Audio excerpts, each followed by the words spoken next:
வணக்கம். மதிமுகம் செய்திகள். இன்றைய முக்கிய நிகழ்வுகளை பார்ப்பதற்கு முன்பாக தலைப்புச் செய்திகளை பார்க்கலாம். நாளை மாலையுடன் நிறைவு பெறுகிறது தேர்தல் பிரச்சாரம். அனைத்து கட்சி தலைவர்களும் சூறாவளி சுற்றுப்பயணம். கன்னியாகுமரியில் ராகுல் காந்தி தீவிர தேர்தல் பரப்புரை. தமிழர்கள் RSSற்கு அடிபணியாதவர்கள் என பேச்சு.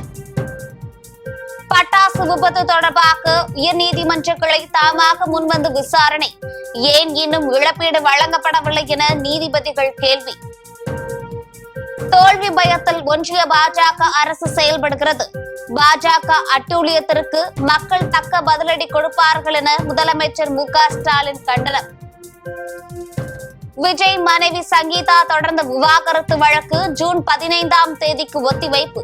ஊடகங்களில் விவாதிக்க தடை விதிக்க வேண்டும் என விஜய் தரப்பில் மனு தாக்கல். அரசியல் கட்சிகளின் அனல் பறக்கும் தேர்தல் பிரச்சாரம் நாளை மாலை 5 மணியுடன் நிறைவு பெறுகிறது.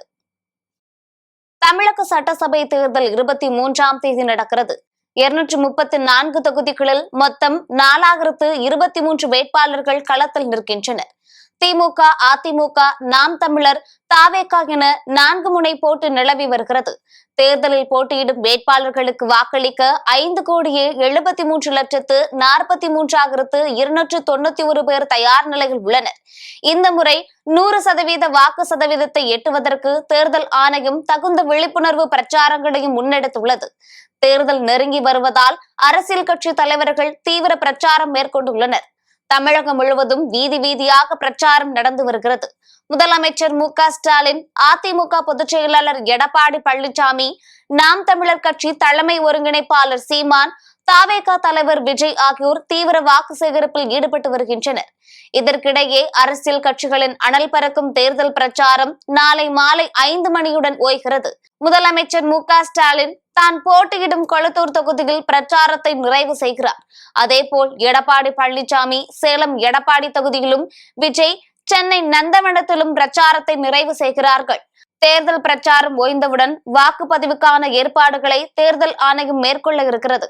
தமிழகம் முழுவதும் 75,064 வாக்குச்சாவடிகள் அமைக்கப்பட இருக்கிறது. இந்த வாக்குச்சாவடிகளுக்கு மின்னணு எந்திரங்கள் கொண்டு செல்லும் பணிகள் தொடங்க இருக்கிறது.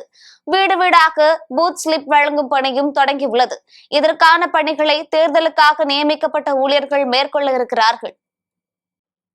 தமிழர்கள் RSSற்கு அடிபணியாதவர்கள் என தேர்தல் பரப்புரையில் ராகுல் காந்தி தெரிவித்துள்ளார். திமுக, காங்கிரஸ் கூட்டணி கட்சி வேட்பாளர்களை ஆதரித்து பிரச்சாரம் செய்வதற்காக நேற்று முன்தினம் வந்த மக்களவை எதிர்க்கட்சி தலைவர் ராகுல் காந்தி 2வது நாளாக இன்று பிரச்சாரம் மேற்கொள்ள மீண்டும் தமிழகம் வந்துள்ளார். அதன்படி தமிழகத்தில் குளச்சல், நாங்குநேரி, ஸ்ரீவைகுண்டம் ஆகிய சட்டமன்ற தொகுதிகளில் திமுக, காங்கிரஸ் கூட்டணி கட்சிகளை சார்ந்த வேட்பாளர்களை ஆதரித்து வாக்குகள் சேகரித்து வருகிறார். கன்னியாகுமரியில் மக்களவை எதிர்க்கட்சி தலைவர் ராகுல் காந்தி பரப்புரை மேற்கொண்டுள்ளார். தனது உரையை தொடங்கும் முன்னதாக விருதுநகர் பட்டாசு ஆலை விபத்தில் உயிரிழந்தவர்களுக்கு தனது இரங்கலை தெரிவித்துக் கொண்டார். பின்னர் பேசிய அவர், தேர்தல் கட்டமைப்பை சீர்குலைப்பதே பாஜகவின் நோக்கம் என கூறினார். தென் மாநில தொகுதிகளின் எண்ணிக்கையை குறைக்க சதி நடைபெறுவதாகவும், பிரதமர் மோடியை ட்ரம்ப் கட்டுப்படுத்தியது போல மோடியும் அதிமுகவை கட்டுப்படுத்த எண்ணம் கொண்டுள்ளதாக கூறினார். பட்டாசு விபத்தில் உயிரிழந்தவர்களின் குடும்பத்தினருக்கு ஏன் இன்னும் இழப்பீடு வழங்கவில்லை என நீதிபதிகள் கேள்வி எழுப்பியுள்ளனர். விருதுநகர் அருகே கட்டனார்பட்டியில் முத்துமாணிக்கம் என்பவருக்கு சொந்தமான வனஜா பட்டாசு ஆலை செயல்பட்டு வந்தது. இந்த பட்டாசு ஆலையில் 30க்கும் மேற்பட்ட தொழிலாளர்கள் வேலை செய்து வந்தனர். இந்த நிலையில் பட்டாசு தயாரிப்பின் போது ஏற்பட்ட உராய்வு காரணமாக பட்டாசுகள் வெடித்து விபத்து ஏற்பட்டது. இதுகுறித்து தகவல் அறிந்த சிவகாசி, சாத்தூர், விருதுநகர் தீயணைப்பு துறையினர் சம்பவ இடத்திற்கு விரைந்து வந்து தீயை அணைக்கும் முயற்சியில் ஈடுபட்டனர். எனினும் விபத்தில் 25 பேர் உயிரிழந்த நிலையில் பலர் காயமடைந்திருந்தனர். மேலும் பட்டாசு ஆலையில் உள்ள 4 அறைகள் முற்றிலும் சேதமடைந்தன. பட்டாசு ஆலை வெடி விபத்தில் உயிரிழப்பு எண்ணிக்கை அதிகரிக்கும் என அஞ்சப்படுகிறது. இந்த சம்பவம் தமிழகம் முழுவதும் பெரும் அதிர்ச்சியை ஏற்படுத்தியுள்ளது. வெடிமருந்துகள் பயங்கர சப்தத்துடன் வெடித்ததாகவும் 10 கிலோமீட்டர் தூரத்திற்கு அதிர்வு ஏற்பட்டதாகவும் கூறப்படுகிறது. சம்பவ இடத்தை எஸ்பி ஸ்ரீநாதா ஆய்வு செய்தார். இதுகுறித்து வழக்கு பதிவு செய்த போலீசார் விபத்து தொடர்பாக விசாரணை நடத்தி வருகின்றனர். பட்டாசு ஆலை வெடி விபத்தில் உயிரிழந்த 25 பேரில் 21 பேர் பெண்கள் என அதிர்ச்சி தகவல் வெளியாக உள்ளது. இந்த விபத்து குறித்து 6 பிரிவுகளின் கீழ் போலீசார் வழக்கு பதிவு செய்து விசாரணை நடத்தி வருகின்றனர். 4 தனிப்படை அமைத்து பட்டாசு ஆலை உரிமையாளரை போலீசார் வலைவீசி தேடி வருகின்றனர். இந்த நிலையில் அதிக வெடிபொருட்களை மருந்து கலக்கும் அறையில் கவனக்குறைவாக கலந்ததால் வெடி விபத்து ஏற்பட்டுள்ளதாகவும், விதிகளை மீறி ஒரே நேரத்தில் அதிக வெடிகளை தயாரிக்க முயன்றதாலும் பாதுகாப்பு உபகரணங்கள் முறையாக கொடுக்காமல் அதிக வெடிகளை தயாரிக்க முயற்சித்ததால் விபத்து ஏற்பட்டுள்ளதாக போலீசாரின் முதல் தகவல் அறிக்கைகள் தெரிவிக்கப்பட்டுள்ளது. வெடி விபத்தில் உயிரிழந்தோருக்கு நிவாரண நிதி வழங்குவதில் தேர்தல் ஆணையம் முடிவெடுக்காமல் உள்ளது. இதனால் நிவாரண நிதி வழங்கப்படும் வரை உடல்களை வாங்கப் போவதில்லை என உயிரிழந்தோரின் குடும்பத்தினர் அறிவித்துள்ளனர். மேலும் விருதுநகர் அருகே பட்டாசு விபத்தில் 25 பேர் உயிரிழந்த வழக்கை மதுரை நீதிமன்றம் தாமாக முன்வந்து விசாரணைக்கு எடுத்துள்ளது. உயிரிழந்தவர்களின் குடும்பத்தினருக்கு ஏன் இழப்பீடு இன்னும் வழங்கப்படவில்லை என நீதிபதிகள் கேள்வி எழுப்பியுள்ளனர். இது தொடர்பாக உரிய விளக்கம் பெற்று தெரிவிக்க அரசு தரப்புக்கு உத்தரவிட்டுள்ளனர். செல்வ பெருந்தகை பரப்புரையை முடக்க நினைக்கும் சதிக்கு முதலமைச்சர் மு.க. ஸ்டாலின் கண்டனம் தெரிவித்துள்ளார். சென்னை கீழ்ப்பாக்கத்தில் உள்ள செல்வ பெருந்தகை வீட்டில் இன்று காலை முதல் வருமான வரித்துறை அதிகாரிகள் சோதனை நடத்தி வருகின்றனர். வீட்டில் சோதனை என்ற பெயரில் தன்னை வருமான வரித்துறையினர் சிறைப்பிடித்துள்ளனர் என செல்வ பெருந்தகை சமூக வலைதளத்தில் பதிவிட்டுள்ளார். அவர் வெளியிட்டுள்ள பதிவில், தமிழகத்தில் காங்கிரஸ் எம்பி ராகுல் தேர்தல் பிரச்சாரம் மேற்கொள்ள வந்துள்ள நிலையில் வருமான வரித்துறையினர் ஹிந்தி பேசும் அதிகாரிகளை கொண்டு சோதனை என்ற பெயரில் தன்னை சட்டவிரோதமாக முடக்கியுள்ளதாக பதிவிட்டுள்ளனர்.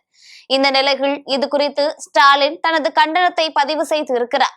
அதில் இந்தியா ஒரு ஜனநாயக நாடு என்பதை மறந்து தேர்தல் பிரச்சாரம் முடிவடைய இன்னும் 48 மணி நேரம் கூட இல்லாத நிலையில் எதிர்க்கட்சியினரை முடக்க தோல்வி பயத்தில் ஒன்றிய பாஜக அரசு செய்து கொண்டிருக்கும் அட்டூழியத்திற்கு தமிழ்நாட்டு மக்கள் தக்க பதிலடி கொடுப்பார்கள் என கண்டனம் தெரிவித்துள்ளார். இதற்கிடையே தன்னுடைய இடங்களில் சோதனை நடைபெறுவதாக செல்வ பெருந்தகை குற்றம் சாட்டிய நிலையில் அப்படி எதுவும் சோதனை நடத்தவில்லை என வருமான வரித்துறை மறுப்பு தெரிவித்துள்ளனர். அவரின் வீட்டின் அருகே வரை வந்து வருமான வரித்துறையினர் சென்று விட்டதாக தகவல் வெளியாகியுள்ளது. தாவேக தலைவர் விஜய் மனைவி சங்கீதா தொடர்ந்த விவாகரத்து வழக்கு ஜூன் 15ஆம் தேதிக்கு ஒத்திவைக்கப்பட்டுள்ளது. கடந்த பிப்ரவரி 24ஆம் தேதி தாவேக தலைவர் விஜய் மனைவி சங்கீதா செங்கல்பட்டு குடும்ப நல நீதிமன்றத்தில் விவாகரத்து கோரி மனு தாக்கல் செய்தார். அதில் 2021ஆம் ஆண்டு முதல் தாங்கள் தனித்தனியாக வாழ்ந்து வருவதாகவும், நடிகர் விஜய் ஒரு நடிகையுடன் தொடர்பில் இருந்ததால் தான் மன உளைச்சலுக்கு ஆளானதாகவும் குறிப்பிட்டிருந்தார். மேலும் தனக்கு அழுத்தம் கொடுத்தால் சம்பந்தப்பட்ட நடிகையின் பெயரை வெளியிட நேரிடும் என்றும் அந்த மனுவில் அவர் எச்சரித்திருந்தார். இன்று இந்த வழக்கு செங்கல்பட்டு குடும்ப நல நீதிமன்றத்தில் நீதிபதி சசிகலா முன்னிலையில் விசாரணைக்கு வந்தது. வழக்கினை விசாரித்த நீதிபதி வரும் ஜூன் 15ஆம் தேதி நடிகர் விஜய் மற்றும் சங்கீதா ஆகிய இருவரும் நீதிமன்றத்தில் நேரில் ஆஜராக வேண்டும் என உத்தரவிட்டு விசாரணையை தள்ளி வைத்தனர். இதனைத் தொடர்ந்து ஜூன் 15ஆம் தேதி அன்று நேரில் ஆஜராகாமல் காணொலி காட்சி வாயிலாக ஆஜராக அனுமதி கோரி விஜய் தரப்பு வழக்கறிஞர்கள் நீதிமன்றத்தில் மனு தாக்கல் செய்துள்ளனர். இது குடும்ப பிரச்சனை என்பதால் இது குறித்து ஊடகங்களில் விவாதிக்கவோ அல்லது செய்திகள் வெளியிடவோ தடை விதிக்க வேண்டும் என்றும் விஜய் தரப்பில் மற்றொரு மனு தாக்கல் செய்யப்பட்டுள்ளது. அதேபோல் சங்கீதாவும் நேரில் ஆஜராகாமல் காணொலி காட்சி வாயிலாக ஆஜராக மனு தாக்கல் செய்ய உள்ளதாக தகவல் வெளியாக இருக்கிறது. இதற்கிடையே இருவரும் பரஸ்பரமாக பிரிந்து விடுவதாக சுமூக முடிவெடுத்திருப்பதாக கூறப்படுகிறது. இருப்பினும் ஜூன் 15ஆம் தேதி இருவரும் நேரில் அல்லது காணொலி வாயிலான விளக்கத்திற்கு பிறகே அடுத்த கட்ட நடவடிக்கை எடுக்கப்படும் என தகவல் வெளியாகியுள்ளது. திருநெல்வேலி மாவட்டத்தில் மதிமுக பொதுச் செயலாளர் வைகோ தேர்தல் பிரச்சாரம் மேற்கொண்டார். பாளையங்கோட்டை சட்டமன்ற தொகுதியில் திமுக சார்பில் போட்டியிடும் வேட்பாளர் அப்துல் வகாயை ஆதரித்து மதிமுக பொதுச் செயலாளர் வைகோ மேலப்பாளையத்தில் தேர்தல் பிரச்சாரம் மேற்கொண்டார். அப்போது பேசிய அவர், முதலமைச்சர் மு.க.ஸ்டாலின் தலைமையிலான திராவிட மாடல் ஆட்சியின் சாதனைகளை பட்டியலிட்டார். குறிப்பாக பெண்களுக்கு கட்டணமில்லா பேருந்து பயணம், மாணவிகளுக்கு புதுமை பெண் திட்டம், பள்ளி குழந்தைகளுக்கு காலை உணவு திட்டம் மற்றும் மகளிருக்கு மாதந்தோறும் 1000 ரூபாய் உரிமை தொகை வழங்கும் திட்டம் போன்றவை பெண்களின் வாழ்வாதாரத்தை மேம்படுத்தியுள்ளதாக பாராட்டினார். நாடாளுமன்றத்தில் மகளிர் இடஒதுக்கீடு மசோதாவிற்கு திமுக ஆதரவு அளிக்கவில்லை என்று தவறான தகவல்களை பரப்பி வருவதாகவும் அவர் குறிப்பிட்டு பேசினார். நம்முடைய முதலமைச்சர் அவர்கள் கடந்த 5 ஆண்டு காலத்தில் அன்புக்குரிய சகோதரர் திராவிட மாடல் நல்லாட்சி நடத்துகின்ற தளபதி ஸ்டாலின் சுயமரியாதை, சமூக நீதி, சமத்துவம், சகோதரத்துவம், மதச்சார்பின்மை, கூட்டாட்சி கருத்தியல் இவற்றை அடிப்படையாக கொண்டு கலைஞர் மகளிர் உரிமை திட்டம், கட்டணமில்லா விடியல் பயணம், சகோதரிகள், தாய்மார்கள், மகளிர் அவர்கள் எங்கு பயணிப்பதாக இருந்தாலும் பேருந்துகளில் ஏறி பயணிக்கலாம், கட்டணம் செலுத்த வேண்டியதில்லை என்ற இந்த திட்டத்தை நான் எதிர்வரிசையிலே இன்றைக்கு முழக்கமிட்டுக் கொண்டு வருகிறார்களே அவர்களுக்கு கேள்வி கேட்பேன். எந்த மாநிலத்தில் இப்படி ஒரு திட்டம் இருக்கிறது? தமிழ்நாட்டை தவிர, தளபதி ஸ்டாலின் பொற்கால ஆட்சி நடத்துகின்ற இந்த தமிழகத்தை தவிர எந்த மாநிலத்தில் இப்படி ஒரு திட்டம் இருக்கிறது? காலை உணவு திட்டத்தையும் அறிவித்து பள்ளிக்கூடத்துக்கு வருகிற காலை சிற்றுண்டி அவர்கள் அனைவருக்கும் வழங்கப்படும் என்ற திட்டம் எந்த மாநிலத்தில் இருக்கிறது சொல்லுங்கள். இன்றைக்கு நகர்வலம் வந்தாரே சில பகுதிகளிலே உள்துறை அமைச்சர் ஆணவம் பிடித்த அமித்ஷா, அவருக்கு சொல்லுவேன், பாரதிய ஜனதா கட்சியினுடைய தலைவர்களாக அநாகரிகமான விமர்சனங்களை வைத்துக் கொண்டிருப்பவர்களுக்கு சொல்வேன், எந்த மாநிலத்தில் இந்த திட்டம் இருக்கிறது? இன்னொன்றையும் தொடக்கத்திலேயே குறிப்பிட்டு விடுகிறேன். மகளிர் மசோதாவுக்கு திராவிட முன்னேற்ற கழகம் ஆதரவளிக்கவில்லை. நேற்றும் இன்றும் தொலைக்காட்சியிலே எல்லா தொலைக்காட்சியும் இந்த செய்தி ஓடிக்கொண்டிருக்கிறது. நான் கேட்கிறேன், நீங்கள் தொகுதி மறு வரையறை என்ற மசோதாவை கொண்டு வந்த போதே இது தமிழ்நாடு உள்ளிட்ட தென் மாநிலங்களை வஞ்சிக்கின்ற திட்டம். ஜனத்தொகையின் அடிப்படையில் தான் நாடாளுமன்ற உறுப்பினர்கள் பின்னர் தேர்ந்தெடுக்கப்படுவார்கள்.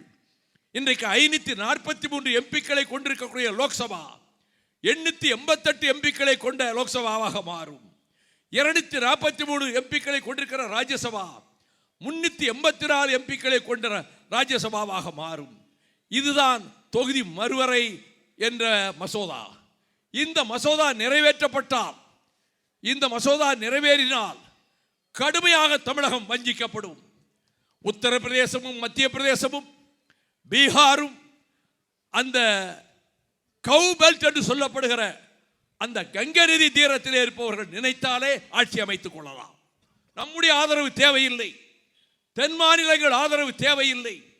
இது தமிழ்நாட்டை கடுமையாக வஞ்சிக்கும் என்ற காரணத்தினால் தான் இந்த தொகுதி மறுவரையறை மசோதாவை எதிர்க்க வேண்டும் என்று திராவிட முன்னேற்ற கழக தலைவர் கருப்பு கொடி போராட்டம் என்று அறிவித்தார்.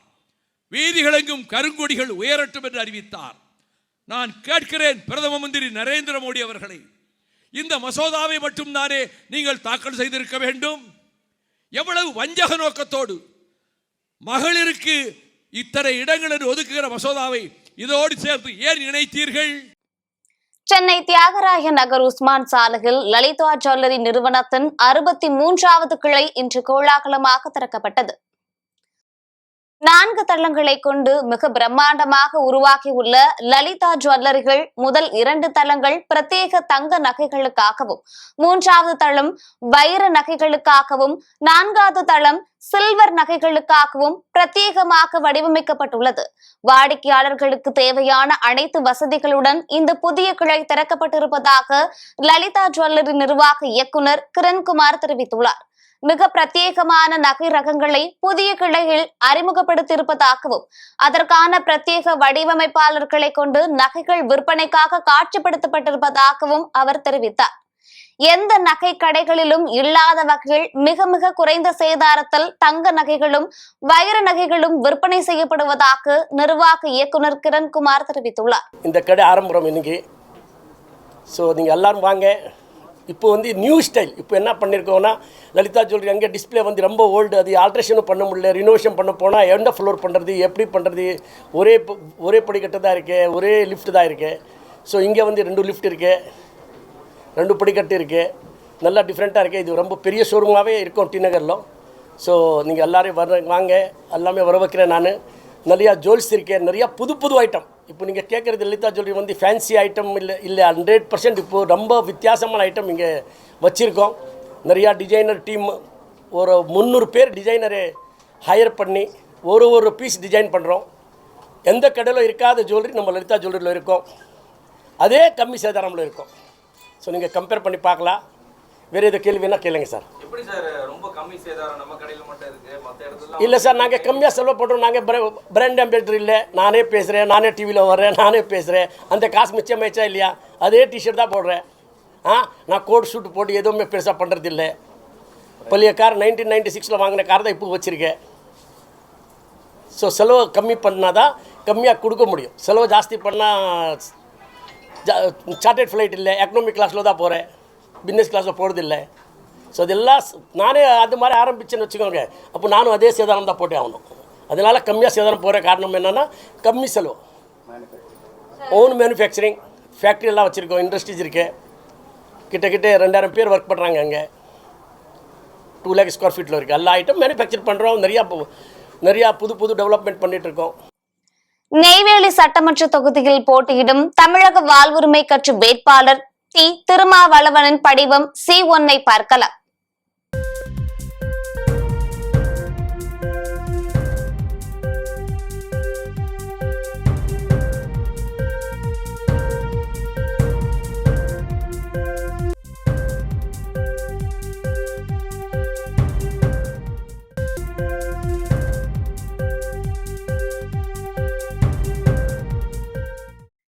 செங்கல்பட்டு மாவட்டம் செய்யூரில் சுவர் விளம்பரம் எழுதுவதில் விசிக மற்றும் அதிமுக கட்சியினருக்கு இடையே மோதல் ஏற்பட்டது. செங்கல்பட்டு மாவட்டம் செய்யூர் தேவராஜபுரம் பகுதி அதிமுகவை சார்ந்த மூர்த்தி என்ற நபருக்கும் அதே பகுதியை சேர்ந்த விசிக கட்சியை சேர்ந்த முருகன் என்பவருக்கும் இடையில் சுவற்றில் தாங்கள் சார்ந்த கட்சியின் விளம்பரம் எழுதுவது சம்பந்தமாக பிரச்சனை எழுந்துள்ளது. இதில் இரு தரப்பினருக்கும் காயங்கள் ஏற்பட்டு செய்யூர் அரசு மருத்துவமனைகள் அனுமதிக்கப்பட்டுள்ளனர். இரு தரப்பினரும் காவல் நிலையத்தில் புகார் அளித்துள்ள நிலையில் காவல்துறை வழக்கு பதிவு செய்து விசாரணை மேற்கொண்டு வருகின்றனர். கோவை கணபதி பகுதியில் ஃபியூச்சர் லீடர்ஸ் IAS அகாடமி மையத்தின் தொடக்க விழா நடைபெற்றது. இதில் முன்னாள் DGP சைலேந்திரபாபு கலந்து கொண்டு மாணவர்கள் மத்தியில் உரையாற்றினார். சிவில் சர்வீசஸ் தேர்வு நடத்துறாங்க அப்படின்னா அது அந்த தேர்வை வந்து முன்னாடியே நம்மளோட பாஸ்ட் சீனியர் ஸ்டூடெண்ட்ஸ் எல்லாம் என்ன பண்ணிடுறாங்கன்னா, அது ஒரு கடினமான தேர்வு, அதை நம்மளால பாஸ் பண்ண முடியாது, நம்ம ஒரு 50% ட்ரை பண்ணும்போதே அதை வந்து ஸ்டாப் பண்ணிடுவாங்க. என்னை பொறுத்த வரைக்கும் எந்த ஒரு தேர்வுமே இது வரைக்கும் கிராக் பண்ணாத மனுஷங்களே கிடையாது. அப்போ அந்த மாதிரி மனுஷங்க கிராக் பண்றாங்கன்னா அது ஒரு ஈஸியான தேர்வு தான். அதுக்கு சரியான மென்டார்ஸ் தான் நம்மளுக்கு தேவை. இங்க ஃபியூச்சர் லீடர்ஸ் IAS அகாடமியில மென்டார்ஸை பொறுத்த வரைக்கும் எந்த ஒரு வகையிலையும் காம்ப்ரமைஸ் பண்ணாத விதமா IAS அண்ட் IPS ஆஃபீஸர்ஸ் தான் சார் கொடுத்துருக்கோம். அதனால அந்த ஒரு IPS ஆஃபீஸர்ஸ் இருந்து நீங்க கத்துக்கும் போது, ஒரு IAS ஆஃபீஸர்ஸ் இருந்து கத்துக்கும் போது அதோட அவேர்னஸ் உங்களுக்கு ரொம்பவே ரீச் அதிகமா இருக்கும் சார். தூத்துக்குடி மாவட்டம் கோவில்பட்டியில் திமுக நிர்வாகிகளிடமிருந்து 35 லட்சம் ரூபாய் பணம் பறிமுதல் செய்யப்பட்டது. கோவில்பட்டி லாயல் மில் காலனியில் இருசக்கர வாகனத்தில் சென்ற வாலிபர் ஒருவரை சோதனையின் பேரில் போலீசார் மடக்கி பிடித்து விசாரித்தனர். அப்போது அவர் வைத்திருந்த சாக்கு மூட்டைகள் 35,72,000 ரூபாய் பணம் இருப்பது தெரிய வந்தது. அவரிடம் நடத்தப்பட்ட விசாரணைகள் மத்திய ஒன்றிய திமுக இளைஞரணி நிர்வாகி உத்தரகுமார் என்பது தெரிய வந்தது. பணத்தை வாக்காளர்களுக்கு கொடுக்க கொண்டு செல்லப்பட்டதா அல்லது வேறு எதுவும் காரணமா என்பது குறித்து போலீசார் விசாரணை நடத்தி வருகின்றனர். தூத்துக்குடி மாவட்டம் கயத்தாறு அருகே கள்ளசந்தையில் மது பாட்டில் விற்ற தாய் மற்றும் மகனை போலீசார் கைது செய்தனர். கயத்தாறு அருகே உள்ள செட்டிக்குறிச்சி பகுதியில் உள்ள கள்ள சந்தைகள் மது பாட்டில்கள் விற்கப்படுவதாக காவல் நிலையத்திற்கு ரகசிய தகவல் கிடைத்தது. தகவலின் அடிப்படையில் போலீசார் சென்று தீவிர தேடுதல் வேட்டையில் ஈடுபட்டனர். அப்போது செட்டிக்குறிச்சி முத்துகிருஷ்ணன் காலனியை சேர்ந்த சுடலைமணி மனைவி முத்துலட்சுமி மற்றும் மகன் இசைக்கு பாண்டி ஆகிய இருவரும் மது பாட்டில்கள் விற்பனை செய்து கொண்டிருப்பது தெரிய வந்தது. இருவரையும் கைது செய்த போலீசார் விற்பனைக்காக வைத்திருந்த 221 மது பாட்டில்களையும் பறிமுதல் செய்தனர். ராணிப்பேட்டை மாவட்டம் ஆற்காடு அருகே வாக்காளர்களுக்கு வழங்க இருந்த 25 டன் அரிசி மூட்டைகளை தேர்தல் பறக்கும் படையினர் பறிமுதல் செய்தனர். ராணிப்பேட்டை மாவட்டம் ஆற்காடு சட்டமன்ற தொகுதி அதிமுக வேட்பாளர் SM சுகுமார் சார்பில் வாக்காளர்களுக்கு அரிசி மூட்டைகள் வழங்கப்படுவதாக புகார் வந்தது. இதனையடுத்து தேர்தல் பறக்கும் படை அதிகாரிகள் தீவிர சோதனையில் ஈடுபட்டனர். அப்போது ஆற்காடு சட்டமன்ற தொகுதிக்குட்பட்ட புதுப்பாடி, எசையனூர், சக்கரமல்லூர் உட்பட கிராமங்களில் வாக்காளர்களுக்கு வழங்குவதற்காக 2 லாரிகளில் கொண்டு சென்ற 24 டன் கொண்ட அரிசி மூட்டைகளை தேர்தல் பறக்கும் படை அதிகாரிகள் பறிமுதல் செய்தனர். மேலும் எசையனூர் கிராமத்தில் புருஷோத் என்பவர் வீட்டில் இருந்த 1 டன் அரிசி மூட்டைகளை அதிகாரிகள் பறிமுதல் செய்துள்ளனர். வேலூர் மாவட்டம் குடியாத்தம் அருகே சட்டவிரோதமாக மது பாட்டில்கள் விற்ற வாலிபரை போலீசார் கைது செய்தனர்.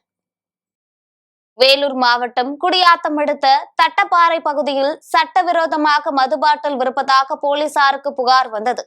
அதன் பேரில் குடியாத்தம் போலீசார் மாரியம்மன்பட்டி பகுதியில் சோதனை செய்தனர். அப்போது தீவன பகிரில் மறைத்து வைக்கப்பட்டிருந்த 4 மூட்டைகளில் இருந்த 300 மது பாட்டில்களை போலீசார் கைப்பற்றினர். இதனையடுத்து சட்டவிரோதமாக மது பாட்டில்களை விற்பனைக்கு வைத்திருந்த ஹரிதாஸ் என்பவரை போலீசார் கைது செய்து விசாரணை நடத்தி வருகின்றனர். சென்னையில் ஆபரண தங்கத்தின் விலை இன்று திடீர் சரிவை சந்தித்துள்ளது. அதன்படி சென்னையில் ஆபரண தங்கத்தின் விலை சவரனுக்கு 480 ரூபாய் குறைந்து ஒரு சவரன் 1,14,400 ரூபாய்க்கு விற்பனை செய்யப்படுகிறது. கிராமுக்கு 60 ரூபாய் குறைந்து 1 கிராம் 14,300 ரூபாய்க்கு விற்பனை செய்யப்படுகிறது. வெள்ளி விலையில் எந்த மாற்றமும் இன்றி விற்பனை செய்யப்படுகிறது. 1 கிராம் 280 ரூபாய்க்கும் 1 கிலோ 2,80,000 விற்பனை செய்யப்பட்டு வருகிறது. IPL கிரிக்கெட் தொடரில் இன்று இரவு 7:30 மணிக்கு குஜராத் மும்பை அணிகள் மோதுகிறது. 19வது IPL கிரிக்கெட் தொடர் கடந்த மாதம் 28ஆம் தேதி தொடங்கியது. 10 அணிகள் இடையிலான 19வது IPL கிரிக்கெட் தொடர் இந்தியாவின் பல்வேறு நகரங்களில் நடந்து வருகிறது. இந்த நிலையில் IPL கிரிக்கெட் தொடரில் இன்று இரவு 7:30 மணிக்கு நடைபெறும் 30வது லீக் ஆட்டத்தில் சுப்மன் கில் தலைமையிலான குஜராத், ஹர்திக் பாண்டியா தலைமையிலான மும்பை அணியும் மோதுகின்றன. தொடரின் தொடக்கத்தில் பஞ்சாப் மற்றும் ராஜஸ்தான் அணிகளிடம் தோல்வியை தழுவிய குஜராத் அணி டெல்லிக்கு எதிரான அந்த த்ரில் வெற்றிக்கு பிறகு அசுர பலம் பெற்றுள்ளது. கடைசி 2 பந்துகளில் 2 ரன்கள் தேவை என்ற இக்கட்டான நிலையில் டெல்லியை வீழ்த்தியது குறிப்பிடத்தக்கது. மீண்டும் தலைப்பு செய்திகள். நாளை மாலையுடன் நிறைவு பெறுகிறது தேர்தல் பிரச்சாரம். அனைத்து கட்சி தலைவர்களும் சூறாவளி சுற்றுப்பயணம். கன்னியாகுமரியில் ராகுல் காந்தி தீவிர தேர்தல் பரப்புரை. தமிழர்கள் RSSற்கு அடிபணியாதவர்கள் என பேச்சு. பட்டாசு விபத்து தொடர்பாக உயர்நீதிமன்ற கிளை தாமாக முன்வந்து விசாரணை. ஏன் இன்னும் இழப்பீடு வழங்கப்படவில்லை என நீதிபதிகள் கேள்வி. தோல்வி பயத்தில் ஒன்றிய பாஜக அரசு செயல்படுகிறது. பாஜக அட்டூழியத்திற்கு மக்கள் தக்க பதிலடி கொடுப்பார்கள் என முதலமைச்சர் MK ஸ்டாலின் கண்டனம்.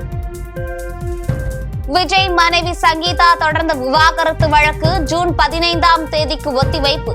ஊடகங்களில் விவாதிக்க தடை விதிக்க வேண்டும் என விஜய் தரப்பில் மனு தாக்கல். இத்துடன் செய்திகள் நிறைவடைந்தன. மீண்டும் செய்திகள் இரவு 8 மணிக்கு. மேலும் செய்திகளை தெரிந்து கொள்ள மதிமுகம் பிரைம் யூடியூப் தளத்தில் இணைந்திருங்கள்.